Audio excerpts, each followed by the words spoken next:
Hello everyone, this is Akshita. So now I am discussing 10th class physics. So at the end of the all syllabus, so we are discussing about the famous persons Homi Jahangir Baba and Chintamani Nagesha Ramachandra Rao. Okay. Homi Jahangir Baba was a nuclear physicist, founding director and professor of physics at TIFR Mumbai. He is known as the father of Indian nuclear program. Baba was the founding director of two well-known research institutions, namely the Tata Institute of Fundamental Research and the Baba Atomic Research Center. Both institutions were the cornerstone of Indian development of nuclear reactors and nuclear energy, which Baba also supervised as its director. So Homi Jehangir Bhabha తను ఎప్పుడు జన్మించాడంటే 1909లో and 30 అక్టోబర్న జన్మించారు. So తన యొక్క life span వచ్చేసి ఈ విధంగా ఉందన్నమాట. తను ఎప్పుడు మరణించారంటే 1966 జనవరి 24న. సో హోమీ జహంగీర్ బాబా వచ్చేసి న్యూక్లియర్ ఫిజిసిస్ట్ అండ్ తను వచ్చేసి ఈ టాటా ఇన్స్టిట్యూట్ ఫండమెంటల్ రీసెర్చ్ ఉంది కదా, దానికి డైరెక్టర్గాను అలాగే ఫిజిక్స్లో ప్రొఫెసర్గాను తను వర్క్ చేస్తున్నారు. సో ఇతన్ని ఇండియన్ న్యూక్లియర్ ప్రోగ్రామింగ్ యొక్క ఫాదర్ అని కూడా అంటారనమాట. ఓకే, బాబా వచ్చేసి ఈ టిఎఫ్ఆర్ అలాగే బాబా అటామిక్ రీసెర్చ్ సెంటర్ ఈ రెండు ఇన్స్టిట్యూషన్కు కూడా తను ఫౌండింగ్ డైరెక్టర్గా ఉంటున్నాడు అనమాట.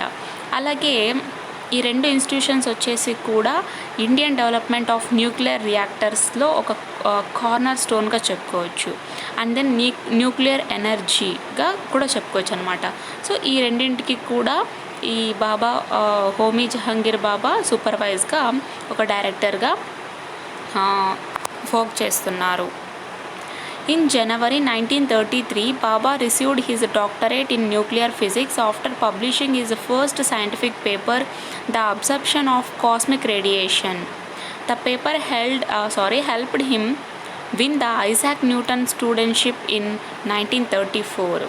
సో 1933లో జనవరిలో బాబా వచ్చేసి తన యొక్క డాక్టరేట్ని తీసుకున్నాడు అనమాట. సో తన యొక్క పిహెచ్డి దేంట్లో చేశాడంటే న్యూక్లియర్ ఫిజిక్స్లో చేశాడు. సో ఎప్పుడైతే తన యొక్క ఫస్ట్ సైంటిఫిక్ పేపర్ని రిలీజ్ చేశాడో ఆ తర్వాత తను న్యూక్లియర్ ఫిజిక్స్లో పిహెచ్డిని రిసీవ్ చేసుకున్నాడు, డాక్టరేట్ని రిసీవ్ చేసుకున్నాడు. ఓకే, తన యొక్క సైంటిఫిక్ పేపర్ ఏంటి అంటే the absorption of cosmic radiation అనేటువంటి ఒక సైంటిఫిక్ పేపర్ని పబ్లిష్ చేశారనమాట. ఓకే, ఇక ఈ పేపర్ వచ్చేసి తనకు ఏ విధంగా అంటే పబ్లిష్ చేసినటువంటి పేపర్ తనకి ఏ విధంగా సహాయపడిందంటే తనకు వచ్చేసి ఐజాక్ న్యూటన్ స్టూడెంట్షిప్ అనేటువంటి దాన్ని గెలుచుకున్నాడు. ఎప్పుడు 1934లో. Starting his scientific career from Great Britain, Baba returned to India and accepted a post of reader in physics at the Indian Institute of Science, Bangalore, headed by Nobel laureate Sir C.V. Raman. During this time, Baba played a key role in convincing Jawaharlal Nehru, who later became India's first Prime Minister, to start the ambitious nuclear program. Okay. ఇక ఈ బ్రిటన్లో తన యొక్క scientific కెరీర్ని start చేసుకుంటూ వచ్చాడు ఎవరు, బాబా. So ఆ తర్వాత ఇండియాకు రిటర్న్ వచ్చేసాడు అనమాట. ఇండియాకు రిటర్న్ వచ్చేసి ఇండియాలో ఉన్నటువంటి అంటే బెంగళూరులో ఉన్నటువంటి ఇండియన్ ఇన్స్టిట్యూట్ ఆఫ్ సైన్స్లో ఒక పోస్ట్ ఆఫ్ రీడర్గా యాక్సెప్ట్ చేశాడు. ఎక్కడ అంటే ఫిజిక్స్లో పోస్ట్ ఆఫ్ రీడర్గా తను యాక్సెప్ట్ చేశాడనమాట. అలాగే తను నోబెల్ లారెట్ సార్ సివి రామన్గా కూడా గుర్తింపు పొందాడు. సో అతని కాలంలో ఈ జవహర్ లాల్ ఉన్నాడు కదా, అంటే మనకు ఇండియా యొక్క ఫస్ట్ ప్రైమ్ మినిస్టర్ ఉన్నారు కదా, సో అతన్ని కన్విన్స్ చేశాడు. కన్విన్స్ చేయడంలో బాబా యొక్క పాత్ర చాలా ముఖ్యమైనదని చెప్పుకోవచ్చు. సో ఎందుకంటే ఏ విధంగా కన్విన్స్ చేశాడంటే న్యూక్లియర్ ప్రోగ్రామ్ని స్టార్ట్ చేయాలి అని చెప్పి జవహర్ లాల్ నెహ్రూని కన్విన్స్ చేశాడు. And in 1945 he established the Tata Institute of Fundamental Research, Bombay, and set up the Atomic Energy Commission in 1948, serving its first chairman. In the 1950s, Baba represented India in IAEA conferences and served as president of the UN conference on the peaceful uses of atomic energy in Geneva in 1955. So 1945లో ఈ బాబా వచ్చేసి ఒక ఇన్స్టిట్యూట్ని establish చేశాడనమాట, అంటే ఒక రీసెర్చ్ని. So అదేంటి అంటే Tata institute of fundamental రీసెర్చ్ని, ఎక్కడ బాంబేలో. సో ఆ తర్వాత 1948లో అటామిక్ ఎనర్జీ కమిషన్ని సెటప్ చేశాడు.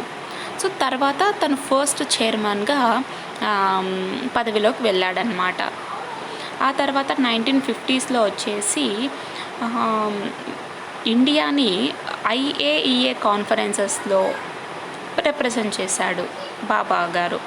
అండ్ దెన్ తర్వాత ఒక ప్రెసిడెంట్గా UN కాన్ఫరెన్సెస్లో కూడా సర్వ్ చేయడం జరుగుతుందన్నమాట. సో ఈ యూనియన్ కాన్ఫరెన్స్ దేని మీద జరుగుతుందంటే అటామిక్ ఎనర్జీ యూజ్ చేసుకొని peaceful uses of atomic energy గురించి కాన్ఫరెన్స్ జరుగుతుందన్నమాట. ఇక్కడ 1955లో జెనీవాలో. Baba gained international prominence after deriving a correct expression for the probability of scattering positrons by electrons, a process now known as Baba scattering. His major contribution included his work on Compton scattering or process and furthermore the advancement of nuclear physics. He was awarded Padma Bhushan by Government of India in 1954. In January 1966, Baba died in a plane crash near Mont Blanc while heading to Vienna, Austria, to attend a meeting of the IAEA's Scientific Advisory Committee. So Bhabha వచ్చేసి ఎప్పుడైతే ఈ ఒక స్టేట్మెంట్ని చెప్పాడనమాట. ఏంటి ఆ statement అంటే probability of scattering positrons by electrons అనేటువంటి ఒక ఎక్స్ప్రెషన్ని డిరైవ్ చేసిన తర్వాత అతను ఇంటర్నేషనల్ ప్రామినెన్స్ని గెయిన్ చేసుకున్నాడు. సో ఆ ప్రాసెస్ ఏంటి అంటే బాబా స్కాటరింగ్ అన్నమాట. సో ఈ విధంగా తన యొక్క కాంట్రిబ్యూషన్ని బేస్ చేసుకొని Compton process, scattering or process and nuclear physics సంబంధించినటువంటి అడ్వాన్స్మెంట్ స్టడీస్ ఇవన్నీ కూడా తన యొక్క కాంట్రిబ్యూషన్లో ఇంక్లూడ్ అయ్యాయి అన్నమాట. అలాగే తనకు మన యొక్క గవర్నమెంట్ ఆఫ్ ఇండియా వచ్చేసి 1954లో పద్మభూషణ్ అవార్డుని కూడా ఇచ్చారు. అలాగే ఇతను వచ్చేసి 1966 జనవరిలో ఒక కాన్ఫరెన్స్కి వెళ్తున్నాడు అనమాట, అంటే ఒక మీటింగ్కి వెళ్తున్నాడు. ఎక్కడ అంటే ఈ మీటింగ్ వచ్చేసి వినెలో అనమాట, అంటే ఆస్ట్రియా దగ్గర. సో ఈ మాంట్ బ్లాంక్ దగ్గర ఈ ప్లేన్స్ అన్నీ క్రాష్ అవ్వడం వల్ల బాబా గారు చనిపోవడం జరుగుతుంది. So this is about Homi Jahangir Bhabha. Chintamani Nagesa Ramachandra Rao, CNR Rao, షార్ట్కట్లో CNR Rao. CNR Rao was born in Bangalore in a Kannada family to Hanumanta Nagesa Rao and Nagamma Nagesa Rao. He completed secondary school leaving certificate in first class in 1947. He studied BSc at Central College, Bangalore. He obtained his bachelor's degree from Mysore University in 1951 in first class, and only at the age of 17 he obtained a master's in chemistry from BHU 2 years later. In 1953 he was granted a scholarship for PhD in IIT Kharagpur. His first research paper was published in the Agra University Journal of Research in 1954. He completed PhD in 1958 only after 2 years and 9 months at age 24. Okay. CN Rao వచ్చేసి బెంగళూరులో జన్మించాడనమాట. So ఇతను ఒక కన్నడ కుటుంబానికి చెందినటువంటి వ్యక్తి. So ఇతను వీళ్ళ parents వచ్చేసి హనుమంత నాగేశ్వరరావు, అలాగే వాళ్ళ మదర్ వచ్చేసి నాగమ్మ నాగేశ్వరరావు అనమాట. ఇతను 1947లో ఫస్ట్ ర్యాంక్లో తన యొక్క సెకండరీ స్కూల్ని కంప్లీట్ చేసుకున్నాడనమాట. ఆ తర్వాత ఇతను వచ్చేసి సెంట్రల్ కాలేజ్, అది కూడా బెంగళూరులో ఉంటున్నటువంటి సెంట్రల్ కాలేజ్లో డిగ్రీ బీఎస్సీని చదువుకున్నాడు. ఆ తర్వాత బ్యాచిలర్ డిగ్రీస్ వచ్చేసి మైసూర్ యూనివర్సిటీలో 1951లో ఫస్ట్ క్లాస్లో నిలుచుకున్నాడు అనమాట. అది కూడా ఎప్పటి ఏజ్లో 17 ఏజ్కే. సో 17 ఏజ్కే బ్యాచిలర్స్ డిగ్రీని మైసూర్ యూనివర్సిటీ నుంచి గెయిన్ చేసుకున్నాడు. అండ్ తర్వాత 2 ఇయర్స్ తర్వాత బిహెచ్యు నుంచి కెమిస్ట్రీలో మాస్టర్స్ డిగ్రీని గెయిన్ చేశాడనమాట. ఇంకా 1953లో వచ్చేసి ఇతనికి ఒక స్కాలర్షిప్ వచ్చింది పిహెచ్డి కొరకు. ఎక్కడ అంటే ఐఐటిలో ఖరగ్పూర్లో అనమాట. అండ్ తన యొక్క ఫస్ట్ రీసెర్చ్ పేపర్ ఎక్కడ పబ్లిష్ అయిందంటే ఆగ్రా యూనివర్సిటీ జర్నల్ ఆఫ్ రీసెర్చ్లో తన యొక్క ఫస్ట్ పేపర్ పబ్లిష్ అయిందనమాట 1954లో. ఆ తర్వాత 1958లో తన యొక్క పిహెచ్డిని కంప్లీట్ చేసుకున్నాడు. అంటే ఈ పిహెచ్డిని కంప్లీట్ చేసుకోవడానికి తనకి ఎన్ని ఇయర్స్ పట్టిందంటే దగ్గర only after 2 years and 9 months మాత్రమే పట్టింది. అది కూడా ఎంత 24 ఇయర్స్లోనే. Rao is an eminent scientist and a well-recognized international authority on solid state and materials chemistry. So ఈ సిఎన్ రావు వచ్చేసి ఒక గొప్ప సైంటిస్ట్, అలాగే ఇంటర్నేషనల్ అథారిటీలో పేరుగాంచినటువంటి ఒక వ్యక్తి అన్నమాట. సో ఇతనికి మెటీరియల్స్ కెమిస్ట్రీ మీద కూడా అంతటి ఇంట్రెస్ట్ కూడా ఉంది. He is currently the head of a scientific advisory council to the Prime Minister of India. So ఇతను వచ్చేసి మన ఇండియా యొక్క ప్రైమ్ మినిస్టర్కు ఒక head of the scientific advisory కౌన్సిల్గా ఉన్నాడనమాట. He has published over 1400 research papers and 45 books. So దగ్గర ఇతను వచ్చేసి 1400 రీసెర్చ్ పేపర్లు అలాగే 45 బుక్స్ని పబ్లిష్ చేశాడు. Rao was awarded Hushas Medal by the Royal Society in 2000 and he was first recipient of the India Science Award in 2004. So CN రావుకి వచ్చేసి royal society అంటే 2000లో royal society నుంచి ఉషస్ అనేటువంటి ఒక మెడల్ని కూడా తనకి అవార్డు ఇవ్వడం జరుగుతుంది. అలాగే మన ఇండియా పరంగా చూసుకున్నట్టయితే 2004లో ఫస్ట్ ఎవర్ రిసిప్టెంట్ అంటే సిఎన్ రావు గారు అనమాట. ఏంటి అంటే ఇండియా సైన్స్ అవార్డ్ని ఇతను స్వాధీనం అంటే సొంతం చేసుకున్నాడు.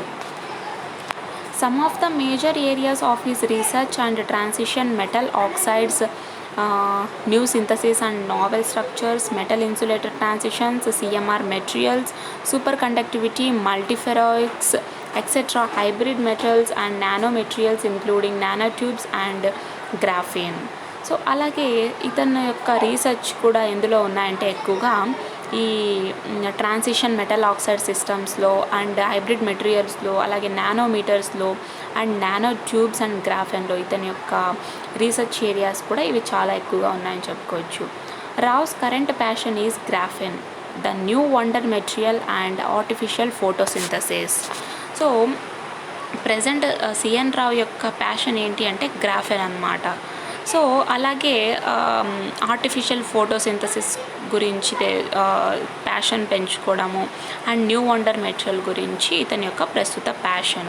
He was awarded Bharat Ratna by the government of India in the year 2013. అంటే 2013లో మన government of India Bharat Ratna award కూడా ఇతనికి ఇవ్వడం జరిగింది. So this is all about Chintamani Nagesa Ramachandra Rao. And